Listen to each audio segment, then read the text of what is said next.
মেয়ে ধর্ষিতা হয়েছে, এজন্য ইসলাম দিয়ে যদি আইন কায়েম করা হয় 24 ঘন্টার আলটিমেটামে সব বিচার হয়ে যাবে। জোরে কোন ঠিক কি না?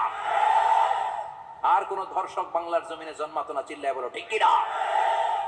ইসলাম বলে চোরের হাত কেটে দাও, জেনা ব্যভিচার করলে ডেথ পেনাল্টি। সৌদি আরবে হেড অফ করে, গলা কেটে ফেলে।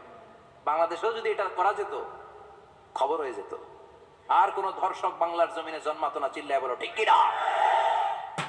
চুরি করলে হাত কাটো, কথাটা কার? السارق والسارقة فاقطعوا أيديهما جزاء بما كسبا نكالا من الله والله عزيز حكيم. If anyone steal something very precious from the society, the government should cut down his right hand. আমি কিছু চুরি করলে এটা সাক্ষীর দ্বারা সাব্যস্ত হলে গভর্নমেন্টের উচিত তার ডান হাতটা এক কোপ মেরে কেটে দেয়া। কার কথা? বানু মাখজুমিয়া গোত্রের এক মেয়ে মদিনাতে চুরিতে ধরা পড়লো। অনেক বড় ফ্যামিলির, ডিগনিফাইড শিল্পপতির মেয়ে। সাহাবারা বলল, এই মেয়ের হাত যদি বিশ্বনবী মদিনায় কেটে দেয়, মদিনাতে তো মারামারি লেগে যাবে। কে বলবে বিশ্বনবীর কাছে যে সুপারিশ করার ক্ষমতা কেন নাই?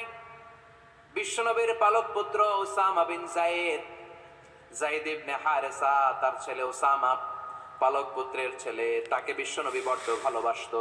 তার উপাধি হলো হুব্বু রাসূলিল্লাহ, বিশ্বনবীর ভালোবাসা।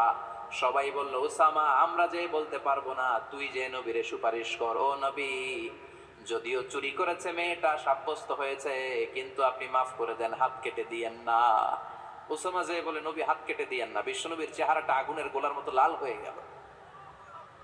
বিশ্বনবী বললেন, উসামা, এটা আল্লাহর আইন, সুপারিশ করার সাহস তোর বুকের ভিতরে দিল কে?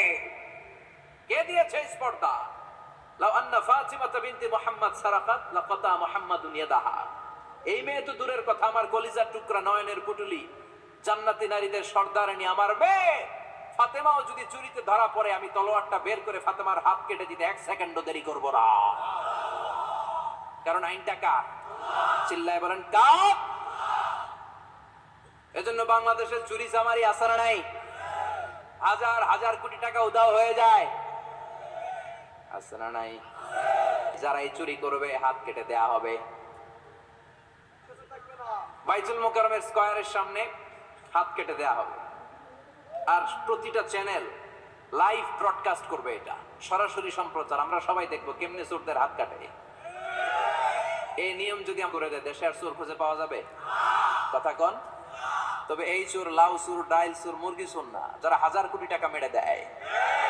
এক সিগনেচারে দেশের 10,000 কোটি টাকা নাই, চিল্লায় বলো ঠিক কি না?